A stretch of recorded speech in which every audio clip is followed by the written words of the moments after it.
Okay, and quarter past in Kuwait, we don't really know what's the time. Okay? They say inshallah.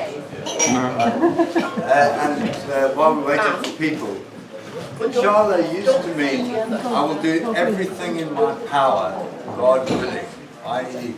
subject to the higher power.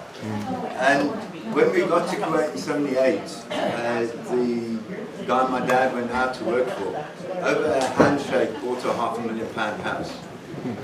And the deal was, you pay me 50% on Saturday because then the weekend is Thursday, Friday, or was at the time Thursday, Friday, and you pay me the other 50% in 1 year's time. So Saturday Fires paid the first 50%. The following year, guess what? 1 year was on Friday. Fires didn't pay.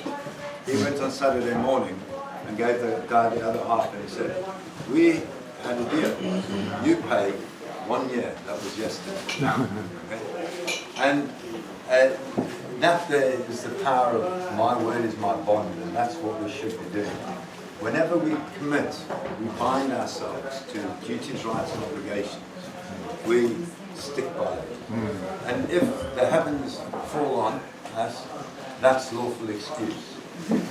But out of courtesy, what Fire should have done is said on Wednesday, Friday I've got to give you the money. Do you want it tomorrow or is Saturday okay? So in advance we want to try and avoid issues wherever possible. So that's why my timing is sort of not so good, because I suppose I've got into this thing where inshallah means whenever I want. Well, you want to get out of something. Huh? Or you want to get out of something. Yeah. Okay, so trial by jury versus written decisions, a very topical, hot debate subject. So remember I said Betty Boothroyd in 93 reminded Parliament the legal fiction, okay, the living people change over time. But Parliament was noticed by Betty Boothroyd, the Bill of Rights stands. Now, the Bill of Rights, basically, being the creating authority, sets out the duties, rights and obligations of those governing, okay, what they must do for us. And the first thing is that it says is that Her Majesty's government has no authority to act without legislative authority. Therefore, that the Parliament is only sovereign over the government. The first sentence says, we the people, okay, who created are representatives of the people. Admitting we the boss, we the principal. Okay? Has that changed? Because it's no longer HM government, but it's It's UK still HM government. It's the UK government. Everyone talks about the UK government. I don't know, but it's called Her Majesty's or His Majesty's government. HM government. I'll do some digging on it. Yeah. Okay.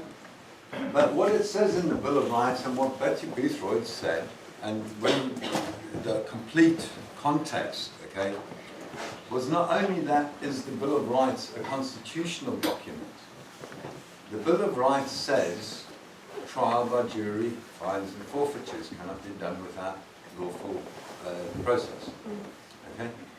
So it used to say trial by jury of your peers. Okay? Many people still today use trial by jury of your peers. What does that mean? Basically, the peers are people of equal standing in society to you. And the rich did not want to be judged by the poor, because they would be found guilty of the rich. And that's the problem with trial by jury of peers. Okay? In order to make the society more equal, yeah, fine. If you reckon you're going to be judged as guilty because you're rich, maybe you'll do something nice. Okay? So the removal of peers is actually one amendment that was made to the Bill of Rights. So it's just trial by jury. So you have the right to trial by jury before any fines or forfeitures can be made. A forfeiture is a removal of property or liberty. So not only with the fine must it be done by trial by jury, it also must be done with any forfeiture of a liberty, your freedoms, or your property. So now the trial by jury is limited to, guess what, the facts, not the law. So with this, what you have is a disconnect between law and fact. So if we go back to the fundamental principles as expressed by Lord Diplock, so this is quite recent, from 1980 or whatever it was, in the last 50 years, what is the due process of law? Firstly, we must all have access to courts without bias. So that means that if Parliament assembled says to bring an N244 application, it's £151, or 161 application, and if it's to the appeal court, it's £1,300, or whatever it is, that there's a contempt of court.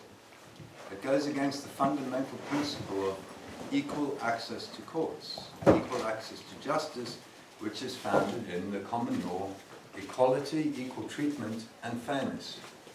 Because what it's saying is, if you ain't got the money, you're not going to get any justice, are you? Okay? So we need to start standing on these rights. And what Betty Buther had said is, this is a constitutional document. And the context was, they were trying to bring in penalty charge notices through Acts of Parliament. And what she said was that this sounds a bit like a fine to me, just using a different name. Therefore, before you vote on this, you need to make sure it stands up to the constitutional rights you have. Okay? So, so really, the trial by jury is being stopped from this side. And by the judiciary doing what this side asks, they are prejudicing your rights.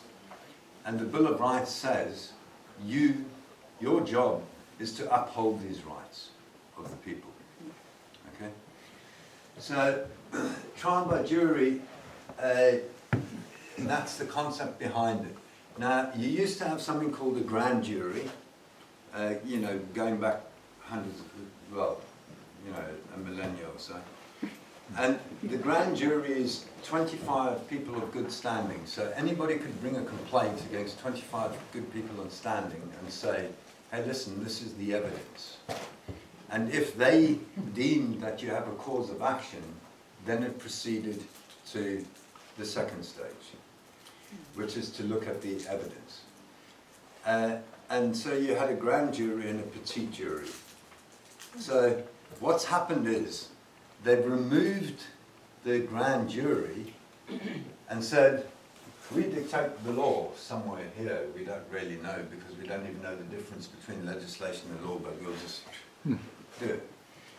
And what used to happen is the jury used to be able to nullify any act of Parliament. So in theory, the way that this should work is, we create the law in the courts. Remember, it's always two parties. So we said about the Boris Johnson judgment, it was Miller and whatever the other one's name was, I can't remember, versus the Advocate General and the Prime Minister. It was deemed that their actions were unlawful. So this is we, the people, creating our respective law, where we can't resolve it in private, in public. That there then, through the monarch in Parliament, is adding a constraint onto what they can do. So this is how we actually are in control of Parliament. What happens is, and in February this year, basically Boris Johnson said, we're above you guys. We'll pick and choose what court judgments we abide by and what we don't. Okay? What is that? That is massive. It's significant. Why? It shows we're winning. It shows what we're We're winning. winning. Okay? They know they're in a corner. They know they're in checkmate. Okay? And that was his notice to say, listen guys, we don't give a hoot about what you want or do. Okay? And was there any response to that? I don't know. I mean, I imagine not, because So nobody rebutted it? nobody rebutted it. Yeah. Okay? However, that admission is massive. We have lost the game. You guys have beaten us intellectually, and we know the material manifestation takes a bit of time. And we're telling you, up yours, shove it. So, with the 2019 judgment, what also happened was the judiciary said, hey, listen, boys, the people control what you can or can't do, and only we are the judge of the lawfulness of what you do. So what happened there was basically, it was a fight between Boris Johnson and the Parliament. And Parliament said, no, we want our say in the negotiations of Brexit. And Boris said, no, the people voted for me and said, Boris, go and do it. Okay? So that's what the fight was about. These two kids here, who's the boss? And two of us came and said, hey, neither of you are the boss. Okay? We are the boss. So the Boris Johnson judgment, I think I said yesterday, is it lawful or not? What's your instinct about proroguing Parliament? Those of you that remember what happened. No. He was trying to What's your gut saying? No. It's wrong. Yeah. Okay. So let's go back to basics. All are equal under the law, nobody is above the law. Can you prorogue Parliament? No. There you go. So what the hell, we're wasting all these millions on this stupid case for? No, surely by rights, anyone that wasn't in the HM government, i.e. the whole rest of the MPs, they should have stood up Sorry, and said, surely by rights, all the other MPs that weren't part of his cabinet trying to do the Yeah. proroguing and cut Yeah. everyone else out, they should have stood up. It shouldn't have took Miller to bring the case, really, should it? They should have said, you can't do this. Well, quite simply, Well, of course, yeah, no, Yeah. exactly, but yeah. they But- should have, shouldn't they, really? What should have happened is, Boris, there's this thing called the Bill of Rights, which says we tell you what to do, you don't tell us what to do. Therefore, you can't prorogue Parliament. You know, using their own None of them legislation.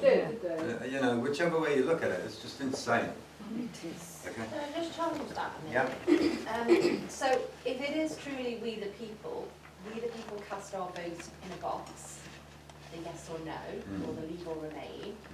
The leave won, so wasn't that the people speaking? So how does that mean that Boris lost? I don't think that. If it's truly the The people. argument was, okay, can I, Boris, go and do it my way without you guys telling me or controlling me? It was all the